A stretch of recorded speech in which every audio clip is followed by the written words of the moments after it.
am Brianna, And I'm Abby and this is Blessed. and highly medicated.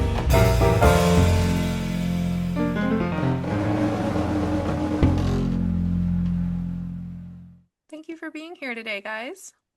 Yes, is everybody surviving? We Are barely made we it through the week, are but we we thawing out? kind of. We actually had to push the recording of last episode because I didn't have any power, Wah, wah. but we were able to rearrange some things and make it work. And here we are. Here we are. So yeah, that's where we've been. Nothing too exciting, thankfully. Yeah, I hope everyone's been staying warm. So have you cooked anything cool recently? I have cooked lots of things recently. Spent my whole snow day weekend cooking different things. So, the most unique one was probably my homemade cheese. I don't know if that's what it was, but that's what it's claimed to be. And what did it taste like? Nothing. But let me tell you, it was okay. So it's kind of like the consistency. Maybe a ricotta would be a better description of it, but it's not. It's kind Is of like, ricotta what's in lasagna? yeah. Okay. But it was like the texture of feta. Like I couldn't get it. In my mind, I thought I was making mozzarella balls, but it was like feta, ricotta, cream cheese had a baby. I When don't you know. posted the video, I really thought that's where it was going. I was like, "Oh, she's Yeah, making homemade mozzarella." I that's can what I dig thought. that. That was not what it was. But it does melt nicely. So I like put it on like my avocado toast and like the egg on top like melted it nicely. Mm. Um I made like a Mediterranean meal and I put it in that. So it melts nicely. It just really has no flavor. Did you put salt in it? I put a little bit of salt, but That's I'm where you going to went tell wrong. you, yes, but I'm going to Put a tell lot you of the part salt. of the problem is we do not have iodized salt right now. We only Mm. have kosher salt because a family member had like a bunch of boxes of kosher salt from a job that they did. Okay. And anyways, that stuff is not salty. Like you have to add like double the amount of salt. Well, that is a true fact. Is That it? like I'm not different, yeah, yeah, crazy? yeah. Look it up. I don't know the exact like Okay. quotient, but like table salt, like iodized salt, is Yeah. way saltier Yeah. than kosher salt, sea salt, uh, Himalayan salt, whatever. Okay. So I'm Yeah. not crazy because I'm No. like shaking it. I'm like, surely that's enough. It's No. like So I'm per, still I trying don't to know if figure it out. it's per like granule or amount of weight or how they Yeah. measure the salinity, but yeah. It's not the same. So probably whenever we go back to iodized salt, I'm going to be really salting things up. What if you get used to it? I might, but then isn't there like a nutrients in iodized salt that we need? Like the Yeah, the iodine, iodine. Yeah. because of thyroid Oh my gosh. cancer or something I like don't that. know. I don't know how true all that is Yeah. because it was a thing back So, in the day. It's kind of like they put fluoride in the mhm. water for our teeth, Yeah. They're gaslighting us. and I'm not 100% sure on that because is it fluoride? We're getting off the rails already. Mhm. But fluoride is like a waste product of some type of manufacturing. So I don't know if it's from like steel, cement, good grief, it could be from nuclear waste. I don't know. But it's Yeah. some sort of runoff from a manufacturing. Not sure how, like, I don't know the history of it, how they decided this waste needs to go in water and it's going to help with your teeth. I don't know Yeah. how we jumped those. I think they're killing us with the fluoride. I'm like, I don't know. Something's going to kill me one day, whether it's the fluoride, whether it's this ham, this deli ham that's carcinogenic. Oh Like my all deli gosh. meats are now carcinogen. How many slices of deli meat equals one cigarette? That's the question of the day, folks. Is Because, how many slices of deli meat equals one cigarette? If I'm yes. on a train going 30 miles an hour and you're on an airplane going 400 miles an hour, how many slices of deli ham I mean, equals a cigarette? equals a cigarette. Because I need to know. If it's like one cigarette per pack of deli meat, like maybe that's a fair trade. But if one slice of ham is equal to one cigarette, like I put like three slices on my I feel like that's not sandwiches. a fair trade. Even a pack of deli meat. Yeah. That's I, still like to me yeah. one cigarette is bad enough. And I've never smoked. Me Oh my either. gosh. But apparently I'm doing damage with this ham. I'll roll Um, up a piece of ham. I will have a rolled up piece of ham. I don't love deli ham. I like the oven roasted turkey. Yeah, That's I what like I a like. turkey and Mhm. I I like ham when it's like an Easter ham or a Thanksgiving kind of ham. Yes. No, I Um, get that. I but feel the same. have you heard? I think the oven ham is safe. Like the Yeah, not it's deli. different. Well, I it think doesn't it's have the the nitrates. nitrates. Yeah, it's the nitrates. So, Thing is, I'm anyways, putting all sorts of stuff in my body. Who knows? who Like, knows? which one's gonna win? Is Apparently re detergent. Laundry detergent's bad for us too. antiperspirant, Everything. um, You can either be healthy or stinky. You have to pick. aspartame. Oh, Uh, yes. Even stevia's bad. I don't I like think the taste of stevia's even stevia. bad. Oh, I put stevia in my coffee every day. So, got that going for I'm me. more of a sucralose girl myself. We are salty girls We salty for life. for a various reasons. And so, do you want to take the lead on today's discussion about Yes. about salt? About salt, yes. So, salt is as we all know, salt is very vital for our survival.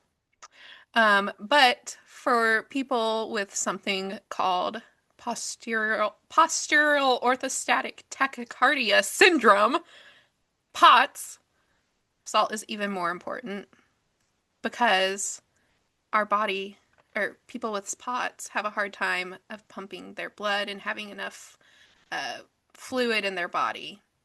So, anyways, do you have any more to add to that, Abby? My cardiologist described it to me is that even if I'm technically hydrated, Mm-hmm. because my autonomic nervous system does not have appropriate responses to itself or to other stimuli, there's that part of my brain is not clicking that I am hydrated, and so it'll Mm-hmm. react as if I'm severely dehydrated. Not.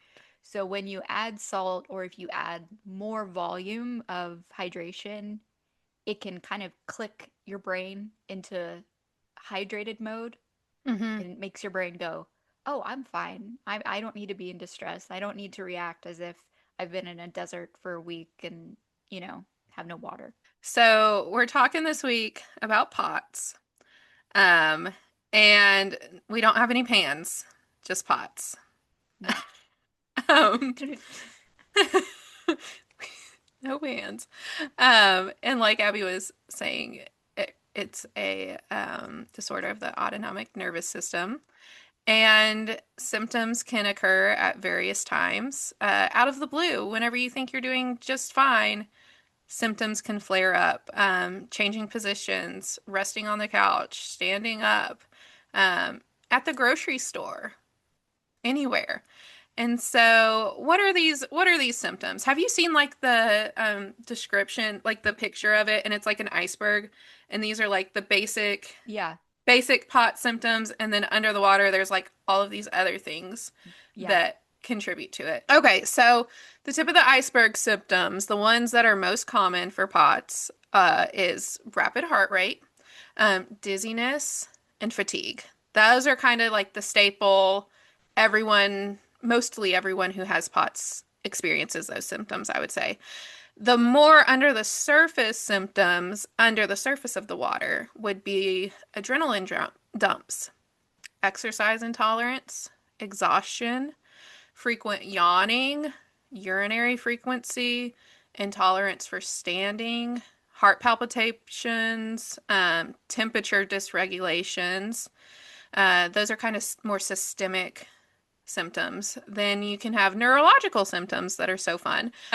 Brain fog, vertigo, vision issues, insomnia, fainting, near fainting. Then we have GI issues seen in POTS.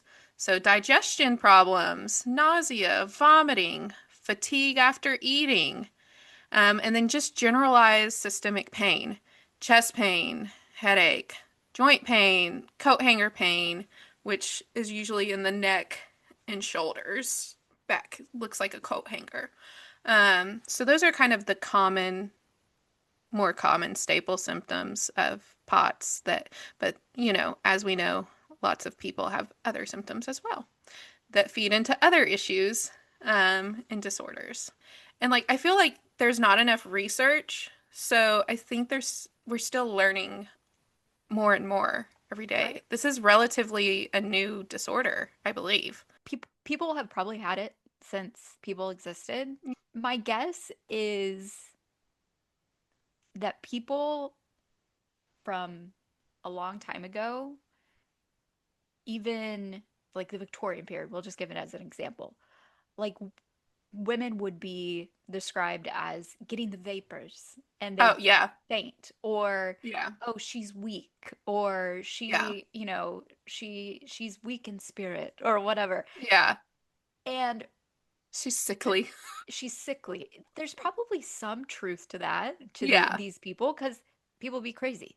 Yeah. However, uh, I like to think, not that I would like someone to be experiencing these symptoms, but I like to think that they probably had some version of an autonomic disorder, or they were experiencing an acute illness that caused them to have POTS. Mm-hmm. But I do think like people being diagnosed is a more relatively new thing, probably thanks to the internet slash Mm-hmm. not thanks to the internet, Mm-hmm. because there are a lot of people that self-diagnose Mm-hmm. that could be experiencing something entirely different Yeah. and are treating themselves without doctor's supervision Mm-hmm. and could potentially be hurting themselves and not know Mm-hmm. it, as well as they maybe they do have it and aren't getting the proper treatment. Right. Because for instance, you and I, you have POTS Mm-hmm. specifically, I have dysautonomia. So it Mm-hmm. affects different, it affects my blood pressure and heart rate, but it also affects other parts of my system. All of this to say, when someone on TikTok is like, oh, I have POTS because I get dizzy when I stand up. Mm-hmm. Like I passed out on Christmas in the middle of my kitchen Yeah. floor. Yeah, you did. Like, So fun. like that's the reality. The Yeah. reality is you are getting IVs sometimes. The Mm-hmm. reality is varying levels of medications, and then because of the side effect of one medication, you have to take another medication and Mm-hmm. Okay, so treatment. treatment of POTS. A lot of times doctors push salt and fluids. Salt and fluids. And I actually there's this meme on a Facebook page and it's like the for the infomercial for like flex tape Uh-huh. and it's like the pipe with water gushing out of it and they're like, smack that tape on there and it's like doctors, pot symptoms and then you smack salt on top of that hole. Anyways, I thought it was funny. But It the is other, funny. so we've got salt options, fluid options. Beta blockers are a common treatment. Vasoactive and volume expanding agents are also common treatments for POTS. And I also found this interesting. There's some antidepressants that have been found to help POTS symptoms as well. And so a lot of people, if they have POTS and also have depressive tendencies, they'll they'll try those medicines out as well. Oh. There was a medication, and I can't remember what it is. My doctor tried to get that for me, and it was going to Mhm. be 3,500 because it's off-label treatment for POTS. Well, and I just think working in the medical field, I deal a lot with pharmacies and prescriptions and getting prior authorizations, and I Yeah. just can't believe how hard you have to fight sometimes to get the medication that your patient needs and like Hmm. obviously needs, but the pharmacy won't refill it because, well, it's not that the pharmacy won't, the Right, right, insurance right. won't Won't pay refill for it. it.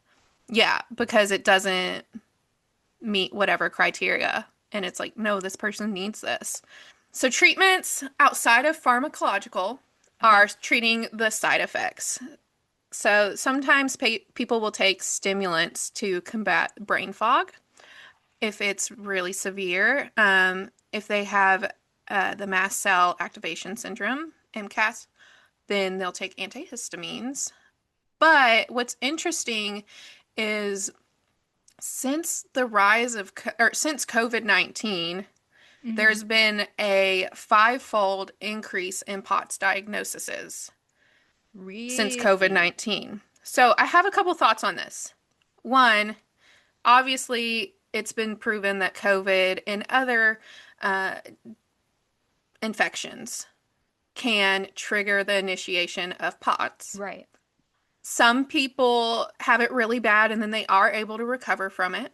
Hmm. The other thing is COVID-19 can worsen maybe mild POTS. So maybe someone who had POTS didn't really have terrible symptoms. They get COVID-19 and it knocks them out.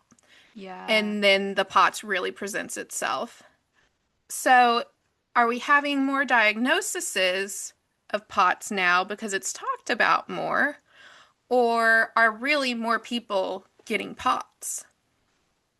Is it I think becoming it could more be well known? true for Or, both. yeah, yeah. There's more people. And there was a new illness that a new population was Hmm. exposed to. People that have had, because what's the term, long COVID? Yes, long COVID. That is getting diagnosed into POTS a lot of times. Okay, Yeah, okay. I yeah, was trying yeah, to long figure out if COVID. there was a difference. And they're really seeing it like, I think it was most alarming with the like really young people who are like athletes, um, Olympic level, in their sports. And then they get the Really? COVID and they get the long COVID and then they find out, oh, I have POTS now. Um, What is yes. the swimmer's name that I don't know that she got it from It having was a COVID. lady. Yeah. Katie Ledecky, I think is her name. I do not know her name. That she maybe even beat Michael Phelps for amount of gold Mm-hmm. medals for swimming in I Mm-hmm. think this last Summer Olympics. And then here locally, Nashville, one of the Predator hockey players has Mm-hmm. POTS. And so one of his things that actually helps him is staying conditioned Mm-hmm. and like he can't go a day, without Yes. exercising Yes. or his symptoms will Yeah. uh reappear. Yes. Yes. I've had that experience as well. Like, so it's really easy and you can really quickly get deconditioned with POTS, and it's really hard to get back to where you were. But in my experience, whenever I am, exercising regularly on a good routine, I feel better and I do better. But like if I get off track or, get a virus, it knocks me way back and I'm playing catch up for about a month, even if I was only down a week. So a lot of things that not just POTS patients use, but chronically ill patients use to help other people understand what they're going through is called the spoon theory. Have you heard about this? I have. Spoonies, hashtag spoonies. And I saw people referencing it a long time, and only a couple months ago, I was like, what does this mean? So it's a metaphor for daily energy Mm. level that someone has. And so every day you might have it might be different. So you'll start the day with maybe 12 spoons. And each task during your day costs a certain level of spoons. And on certain days, taking a shower might not cost but only 1 spoon. But during a flare, it could cost you 5 spoons. Mm, And by the time you run out of spoons for the day, your energy tank is empty. So it's a good way for people with chronic illness to explain to others like their energy level and like, you know, cooking so dinner, that's going to cost me too many spoons. We're just going to have to fend for ourselves tonight or that sort of thing. if you're out of spoons, it's like I'm in the Your bed. tanks. Yeah, your tank is empty. Yeah. So, and like I said, different activities could cost different amount of spoons Mm, on different days, depending on if you're having a good day or if you're kind of that makes flaring sense. up. Yeah. So, low cost examples of spoons would be like getting out of bed, taking medicines. Medium cost would be like showering, cooking, doctor's appointments. And then high cost would be like working out, going to work, doing a full day of errands. So it just helps explain invisible illnesses and helps aid you in your pacing and self-management during your day so you don't spend all of your spoons too soon. I know about this, and in my head, I know about spoons, Right. but I tend to every day just use all my spoons. I'm like, "Duh, I got spoons," and then, You need a and spoon? I then got a spoon. I Anybody? got a spoon. I got a spoon, and I'm even if I don't have spoons, I'm borrowing spoons from the bank, Mm-hmm. and then I trigger a flare for 3 days where all I can do is sit in bed or on the couch because if I get up, my heart rate's going to go to 150. Like, Right. so I tend to overdo it and not pay attention to the spoons and pretend like I'm fine, and that I don't have POTS whenever I do, and I should probably listen to my body more. Yeah, Brianna is very much a doer, and I don't Yes, think you can sit still because you feel I like you're not can't. getting stuff done. I know. I'm not the same way.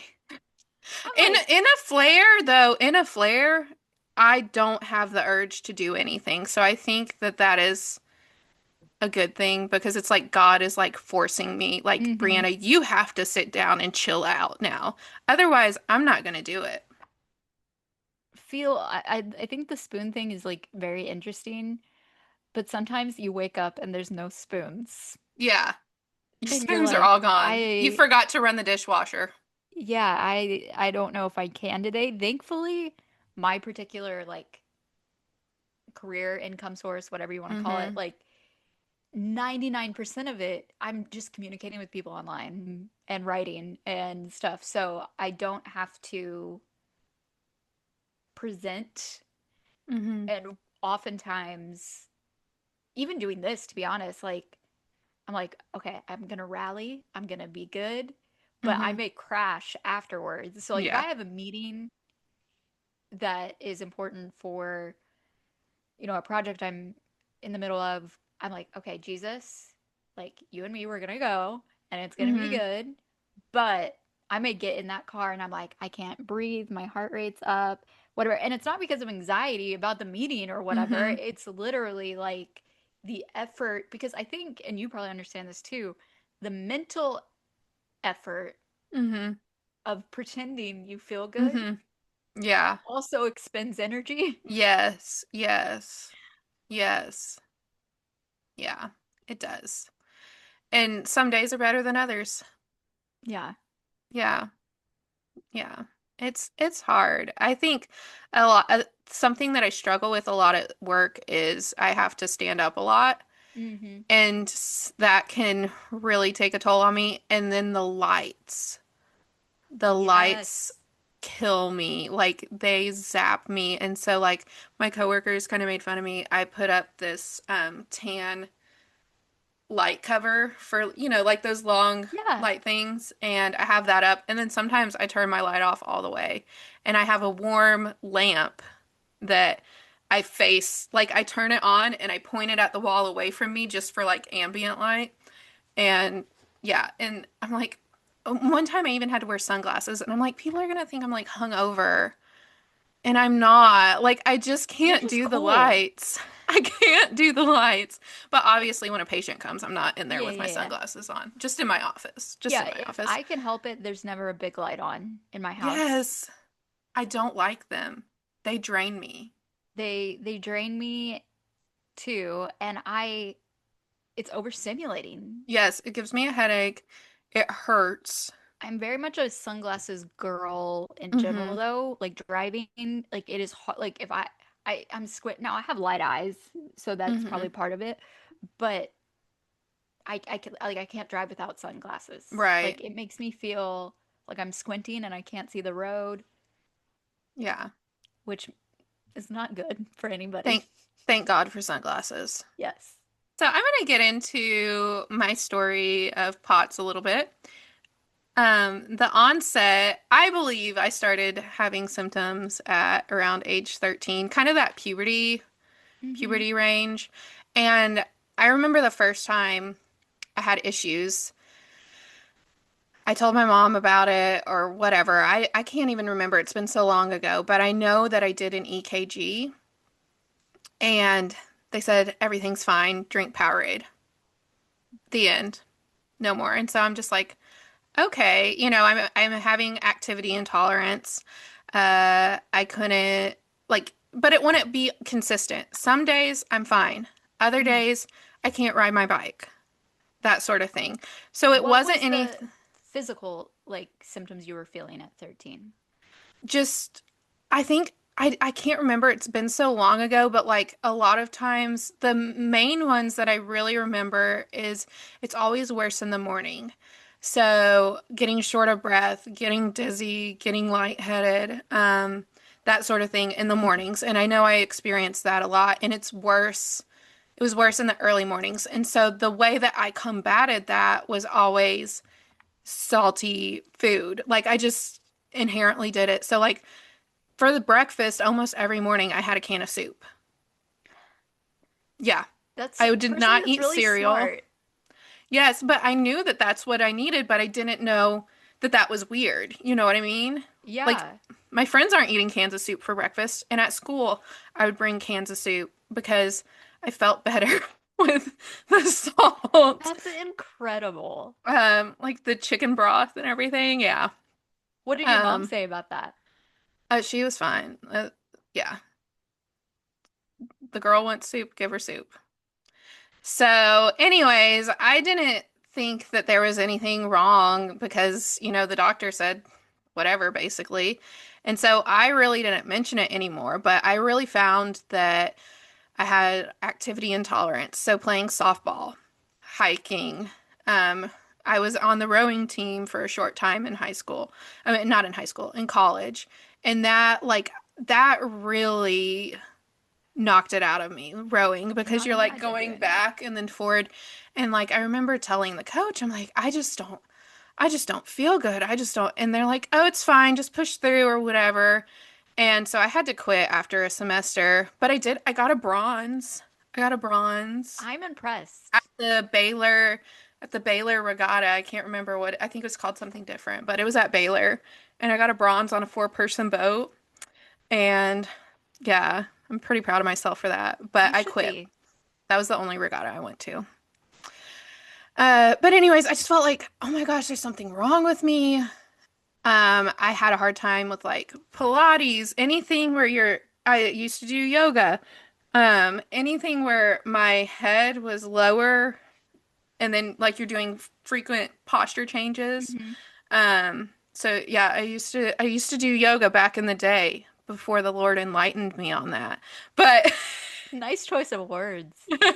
He but enlightened her. it enlightened me. Now I just stretch, but I do not do those frequent position changes. Even now, like lifting weights or anything, Hmm. if there's certain ones where like if you go above your head or you're like marching in place with your hands up, I can't do that because it will make me so I'm like keeping my hands below the level of my heart or whatever. Yeah. I'm like, oh, I can't do that. And so honestly, I'm so scared to go to like an organized class.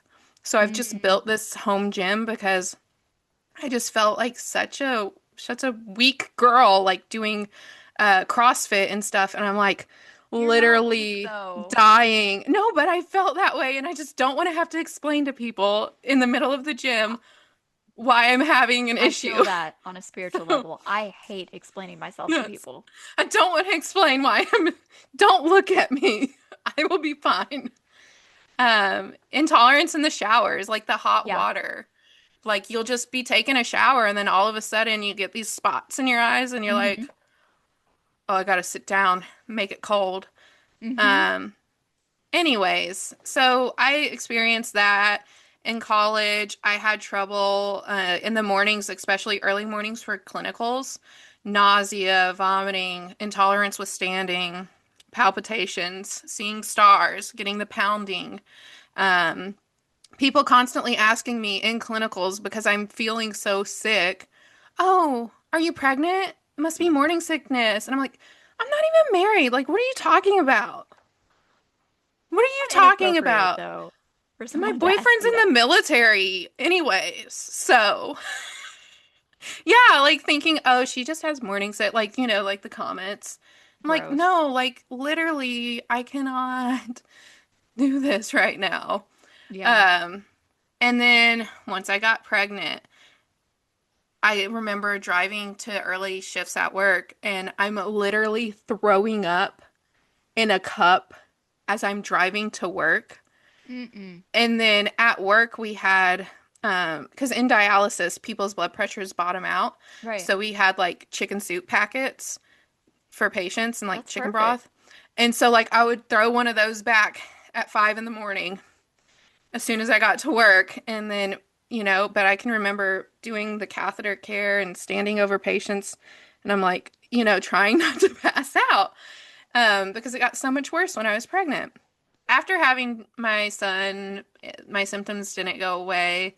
In fact, I think they got a little worse to the point where one morning around age 27, so symptoms started around puberty, 13ish. I'm now 27. I'm trying to get ready for work, and my resting heart rate is in the 150s. Mm-hmm. If I stand up, it goes close to 200. I'm doing my normal thing that I normally do to try and fix it myself. I'm drinking water and I would eat saltine crackers, and it's not working. And so I hate calling into work, but I'm like, I gotta go to the hospital. And so I go to the ER.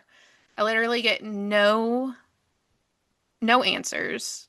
Blood works fine. They do a couple blood pressures. They're decent. And they give me liquid IV, not liquid IV, but IV. Fluids. Yeah, IV fluids, not the drink. And they send me on my way. Now, I remember being in the ER and I was texting you and you're like, Yeah. "Do they think it's POTS? Do they think it's this?" I'm like, "There's no answers. I have no answers." Um, but it led to me having to get referred to my PCP, which my PCP could not see me, but a nurse practitioner could. And this lady, I go in there. I tell her what's going on. She's in her like 60s, maybe early 70s. In fact, she's retired now. But and she's kind of like hippie-ish and she's like, "I think you have POTS." And I'm like, "Okay, so what do we do?" And so she Yeah. sends me for a cardiologist referral and I get a cardiac monitor and for like 3 days. And Did you have the then one like I had that just stuck on you, or did you yeah, have like the whole heart halter monitor? no, just I think it was like 3 electrodes or 4 electrodes, but my skin was breaking out. Like it Mine was too. burning. Yes. And for 3 days. Yeah, gnarly. Yes. So, anyways, I go do that. It's inconclusive, but they could see like every time I had my heart race, I made notes on the times so they know when to look. Mm-hmm. And she's like, my cardiologist's like, "Yeah, it kind of does look like POTS." And so she orders a tilt table test. 10 out of 10 would not recommend. 0 out of 10, I mean, do not ever do that. Tilt test table is from HE double hockey sticks. Now you can't eat, can't drink or anything before it, and then they strap you to this table, Yep. and I'm thinking they're gonna like take me on a ride or something. No, I am the ride.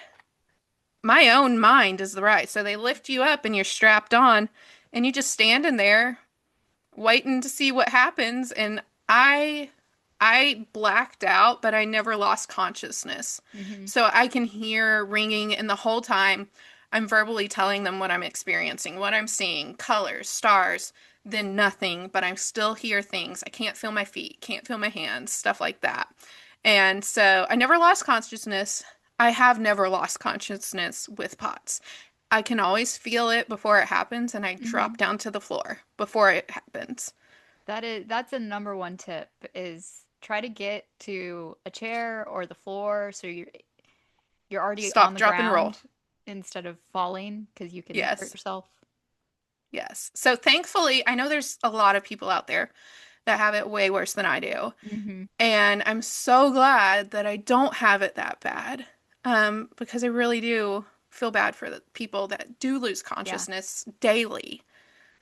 I'm so glad that I don't experience that. And I'm so thankful, but I feel so bad for the people that have extreme versions of this Yeah, disorder. I can't imagine that. Like I mean, I don't know what Yeah. you do at that point if you You can only can't. be horizontal.